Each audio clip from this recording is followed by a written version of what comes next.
الحمد لله نحمده ونستعينه ونستغفره ونؤمن به ونتوكل عليه ونعوذ بالله من شرور أنفسنا ومن سيئات أعمالنا من يهده الله فلا مضل له ومن يضلله فلا هادي له ونشهد أن لا إله إلا الله وحده لا شريك له ونشهد أن سيدنا ونبينا ومولانا محمدا عبده ورسوله صلى الله تعالى على خير خلقه محمد وآله وأصحابه وأزواجه وذرياته وبارك وسلم. أعوذ بالله من الشيطان الرجيم. بسم الله الرحمن الرحيم. يا أيها الذين آمنوا كلوا من طيبات ما رزقناكم واشكروا لله إن كنتم إياه تعبدون. صدق الله العظيم. وقال النبي صلى الله عليه وسلم من أكل طيبا وعمل في سنة وأمن الناس بوائقه دخل الجنة أو كما قال صلی اللہ علیہ وسلم. بزرگوں اور بھائیوں، نوجوان ساتھیوں، اور اگر کہیں بیٹھ کر سن رہی ہوں تو ہماری مائیں اور بہنیں، میں نے قرآن کریم کی ایک آیت اور رسول پاک صلی اللہ علیہ وسلم کا ایک ارشاد خطبے میں آپ کو پڑھ کر سنایا ہے. اسی کی روشنی میں اپنے لیے، آپ کے لیے کچھ ضروری باتیں عرض کر رہا ہوں. اللہ تعالیٰ مجھے اور آپ کو، تمام سننے والوں کو عمل کی سعادت اور توفیق عطا فرمائے. میرے بھائیوں، ہم سب جانتے ہیں کہ ہم اس دنیا میں مسافر ہیں. یہاں ہمیشہ رہنے کے لیے کوئی نہیں آیا ہے. اگر کسی کو اس دنیا میں ہمیشہ رہنے کا حق تھا تو وہ جناب رسول اللہ صلی اللہ علیہ وسلم کو تھا. لیکن آپ بھی اپنی عمر پوری کر کے دنیا سے تشریف لے گئے. آپ سراپا رحمت تھے، سراپا خیر تھے، امت کے ہادی تھے. آپ کو حق تھا کہ آپ دنیا میں رہتے اور قیامت تک کے انسانوں کی آپ رہبری فرماتے. لیکن جو عمر اللہ نے ان کی طے کی تھی اس کو پوری فرما کر آپ بھی اللہ کے ہاں تشریف لے گئے. اسی طرح میں اور آپ سب دنیا میں مسافر ہیں، اور یہاں ہم اور آپ سب مل کر کسی چیز کی تلاش میں ہیں. کس کی تلاش میں ہیں؟ اپنی کھوئی ہوئی جنت کی تلاش میں ہیں. آپ سب جانتے ہیں کہ اصل ہم سب جنتی ہیں. ہمارا اصلی وطن جنت ہے. ہمارے اور آپ کے دادا حضرت آدم علیہ السلام جنت میں تھے. وہاں سے ان کو نکال کر دنیا میں بھیجا گیا ہے. یہاں ان کو بسایا گیا. پھر ان کی یہ اولاد دنیا میں پھیلی ہے. تو معلوم ہوا کہ اصل ہماری جنت ہے. وہاں سے کسی وجہ سے ہمیں یہاں بھیجا گیا ہے اس کھوئی ہوئی جنت کی تلاش کے لیے. اس کو ڈھونڈو، تلاش کرو، واپس اپنے اصلی وطن پہنچو. اس لیے یہاں بھیجا گیا. اسی مناسبت سے میں نے ایک حدیث آپ کو سنائی ہے. اس حدیث شریف میں نبی کریم صلی اللہ علیہ وسلم نے جنت میں پہنچنے کے لیے صرف 3 عمل بیان کیے ہیں. آپ اس کو زبان بدل کر یوں کہہ لیجئے کہ جنت تک پہنچنے کی صرف 3 سیڑھیاں ہیں. جو آدمی ان 3 سیڑھیوں کو طے کر لے گا، چوتھا قدم اس کا جنت میں ہے. اور میں نہیں کہہ رہا ہوں، یہ بات حضرت محمد رسول اللہ صلی اللہ علیہ وسلم فرما رہے ہیں. اہل علم بھی بیٹھے ہوئے ہیں، وہ جانتے ہیں کہ حدیث کے اخیر میں ماضی کا لفظ آیا ہے. من اکل طیبا وعمل فی سنت وامن الناس بوائقہ دخل الجنہ. یعنی رسول اللہ فرما رہے ہیں کہ جو آدمی ان 3 کاموں کو کرے گا وہ جنت میں جائے گا، یہ لفظ نہیں ہے بلکہ یوں سمجھو کہ چلا گیا، یقین کی طرف اشارہ کرنے کے لیے ماضی کا لفظ بولا کہ جو ان 3 کاموں کو کر لے وہ جنت میں داخل ہو گیا۔ حالانکہ یوں کہنا چاہیے تک ہوگا، مریں گے پھر جائیں گے حساب کتاب دیں گے، لیکن رسول اللہ صلی اللہ علیہ وسلم نے یقینی بات کو سمجھانے کے لیے یوں تعبیر کیا کہ جو ان 3 کاموں کو کرے یوں سمجھو کہ وہ جنت میں داخل ہو گیا۔ اتنی پختہ بات۔ تو ہم میں سے کون کون تیار ہیں ان 3 سیڑھیوں کو طے کرنے کے لیے؟ کریں گے انشاءاللہ۔ صرف 3 سیڑھی، زیادہ نہیں ہے۔ ہم اپنے گھر کی چھت پر چڑھنے کے لیے 12 15 17 سیڑھیاں چڑھ جاتے ہیں۔ رسول اللہ فرما رہے ہیں کہ صرف 3 سیڑھی آپ کو چڑھنی ہے اور چوتھا قدم آپ کو جنت میں۔ کیا ہے 3 سیڑھیاں؟ نمبر 1 من اکل طیبا، نمبر 1 حلال کمانا اور حلال کھانا، یہ پہلی سیڑھی ہے، حلال کمانا۔ اب آپ غور کرو، آگے کچھ اور 2 باتیں آ رہی ہیں، لیکن رسول اللہ صلی اللہ علیہ وسلم نے سب سے پہلے حلال کھانے کا تذکرہ کیوں فرمایا؟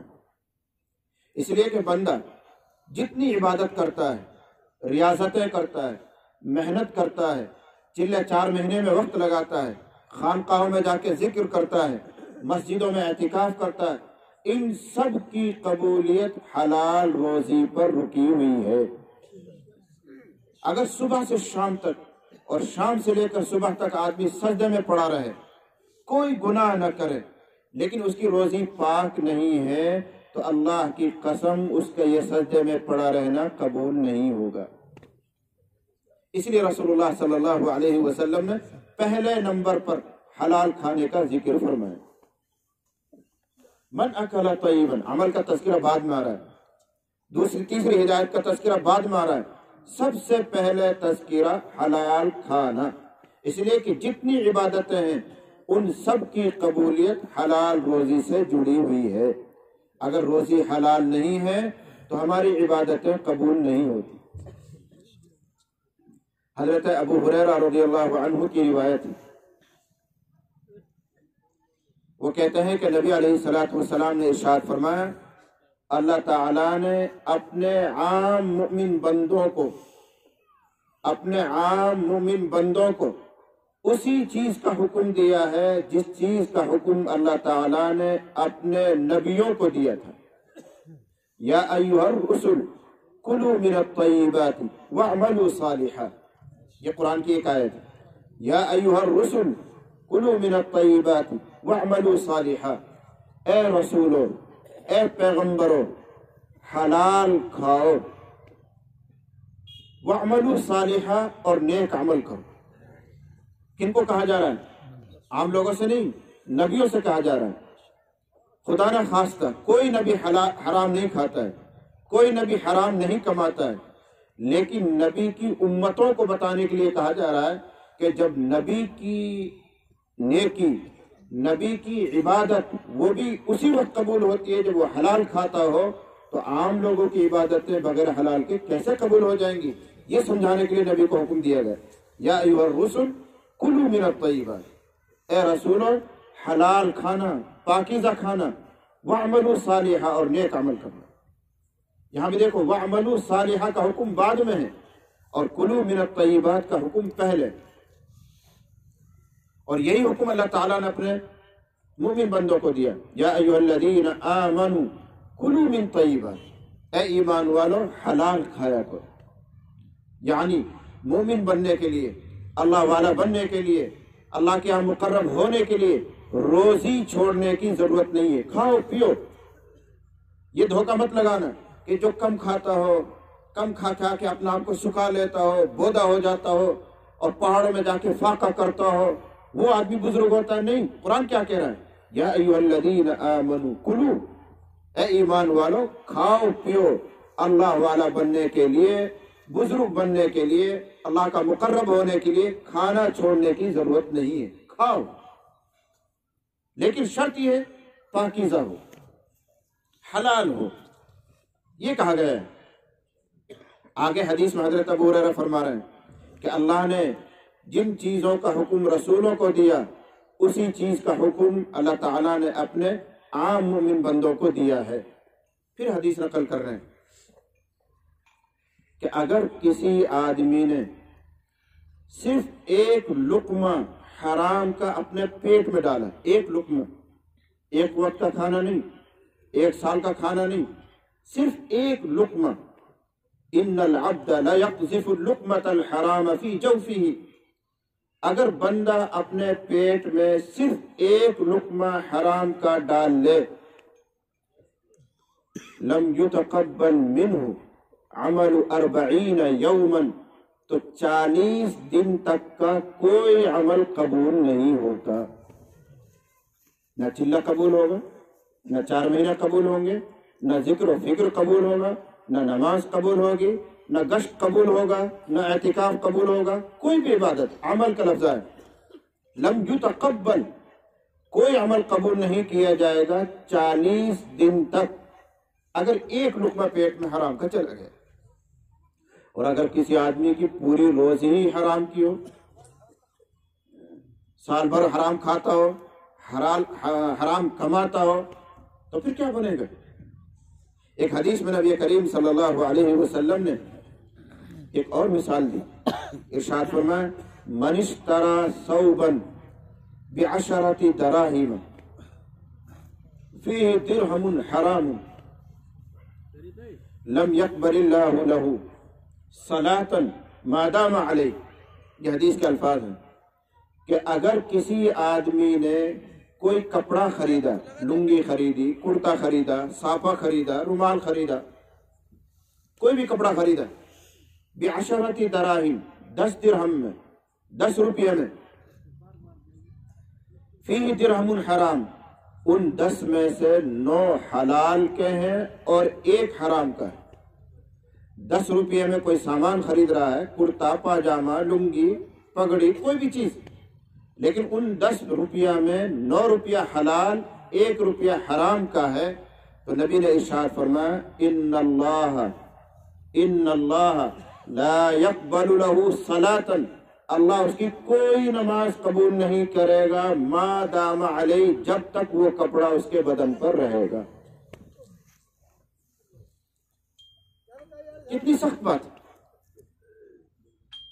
دوسری حدیث میں کہ من غزی بالحرام، من غزی بالحرام، جس آدمی کی پرورش بدن کا جز حرام سے بن رہا ہو، فالنار اولا بہ، تو دوزخ ہی اس کا زیادہ حقدار ہے، دوزخ ہی اس کا ٹھکانہ ہے۔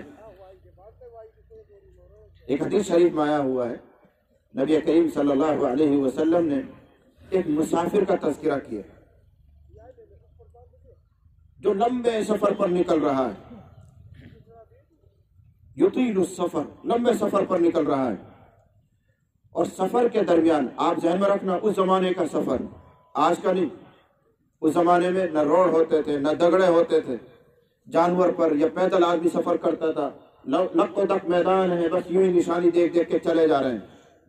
تو اکیلا ایک مسافر چل رہا ہے، سفر کر رہا ہے، اس لیے حدیث میں آیا ہوا ہے کہ وہ اس کا دل بڑا ٹوٹا ہوا ہوتا ہے، گھبرایا ہوا ہوتا ہے، تنہائی میں رہتا ہے، اگر مسافر کوئی دعا کرے تو اس کی دعا قبول ہوتی ہے، اس لیے وہ بیچارہ مظلوم ہے، پریشان حال ہے، کوئی سہارا اس کو نظر نہیں آ رہا ہے، اس وقت وہ کامل اعتماد سے اللہ سے لو لگا کر دعا کر رہا ہے، تو مسافر کی دعا قبول ہوتی ہے۔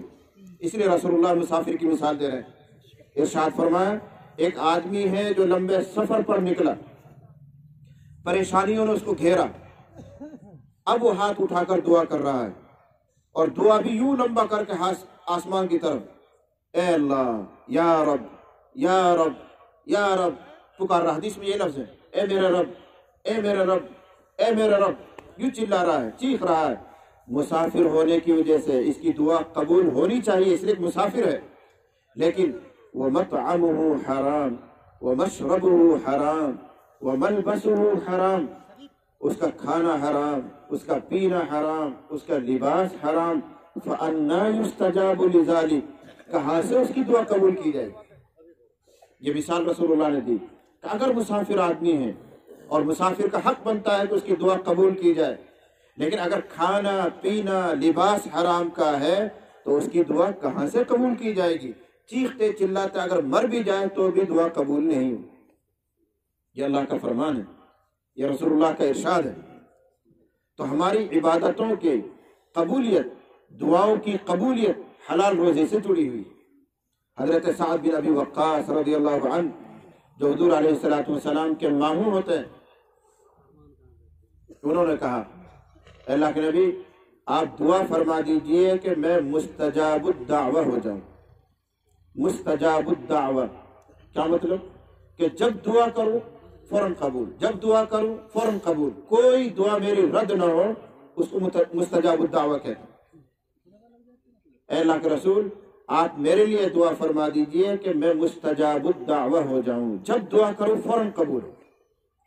تو نبی نے نہیں فرمایا کہ تم تہجد پڑھا کرو، نبی نے نہیں فرمایا کہ تم بہت ساری تسبیحات پڑھا کرو، نبی علیہ السلام نے نہیں فرمایا کہ تم گشت میں اور چلے میں نکل جایا کرو، نبی نے نہیں فرمایا کہ تم جہاد میں چلے جانا تو تمہاری دعائیں قبول ہونے لگ جائیں گی۔ چھوٹا سا نسخہ بتایا، چھوٹا سا، کیا فرمایا؟ اطب مطعمک تکن مستجاب الدعوہ۔ اطب مطعمک، اے سعد بن ابی وقاص اگر تم ایسا بننا چاہتے ہو کہ تمہاری ہر دعا قبول ہو تو اپنا کھانا حلال کر لے تو مستجاب الدعوہ ہو جائے گا۔ ہمارا ذہن یہ کام کرتا ہے کہ جو تہجد پڑھتا ہو، جو اوابین پڑھتا ہو، جو رات بھر جاگتا ہو، لمبی لمبی تسبیحات پڑھتا ہو، وہ اللہ کا مقبول بندہ ہوتا ہے، اللہ اس کی دعائیں سنتا ہے۔ ایسا نہیں ہے۔ رسول اللہ کیا فرما رہے ہیں؟ اے سعد بن ابی وقاص اگر تمہیں مستجاب الدعوہ بننا ہے تو اپنی خوراک، اپنا کھانا پینا حلال کر لو۔ اس کے ضمن میں یہ بات سمجھ میں آئی کہ کمانا، روٹی روزی کی تلاش میں رہنا، دکان اور کاروبار پر رہنا، کھیتی باڑی کرنا، یہ کوئی ناجائز کام نہیں ہے۔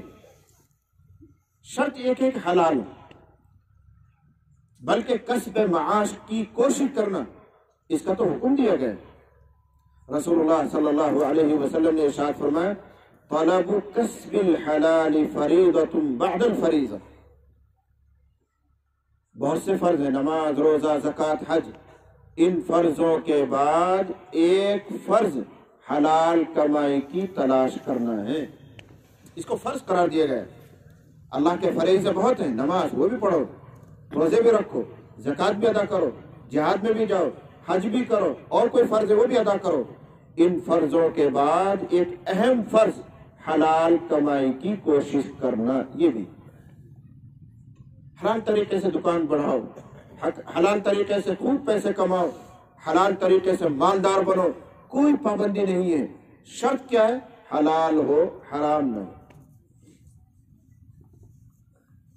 حضرت عمر ابن عاص رضی اللہ عنہ کو حضور نے بلایا، ارشاد فرمایا میں چاہتا ہوں کہ تم جہاد میں چلے جاؤ تاکہ اللہ تعالیٰ تمہیں مال غنیمت دے اور تم کچھ مالدار سے ہو جاؤ، کچھ کھاتے پیتے بن جاؤ، تمہاری تنگی توشی دور ہو جائے، میں یہ چاہتا ہوں۔ حضور فرما رہے حضرت عمر ابن عاص کو تم بہت غربت میں ہو، تنگی میں ہو، اس لیے جہاد میں چلے جاؤ۔ جہاد میں مالدار کیوں بنے گا؟ اس لیے کہ مال غنیمت ملے گا، اور مال غنیمت تقسیم ہوتا ہے مجاہدین میں، تو تمہیں بھی کچھ مل جائے گا، تمہاری حالت اچھی ہو جائے گی، جاؤ جہاد میں چلے جاؤ۔ انہوں نے کہا اللہ کے نبی صلی اللہ علیہ وسلم میں نے تو اسلام اپنی دل کی خوشی سے قبول کیا ہے، مالدار بننے کے لیے قبول نہیں کیا۔ انہوں نے اپنی بات رکھ دی کہ میرا مقصد مالدار بننا نہیں تھا، میں نے اسلام قبول کیا اپنی دل کی خوشی سے، رغبت سے، آخرت بنانے کے لیے، دنیا بنے یا نہ بنے، اس لیے اس نظریے سے تو آپ مجھے جہاد میں مت بھیجیے، یہ کہنے چاہ رہے ہیں۔ تو آپ نے کیا فرمایا؟ نعم المال الصالح للرجل الصالح۔ عمر ابن عاص اپنی سوچ، اپنی فکر صحیح کرو، حلال پیسہ، حلال اور درست مال نیک آدمی کے لیے بہترین نعمت ہے۔ کیوں اس کو حقیر سمجھ رہے ہو؟ کیوں غلط سوچ رکھتے ہو؟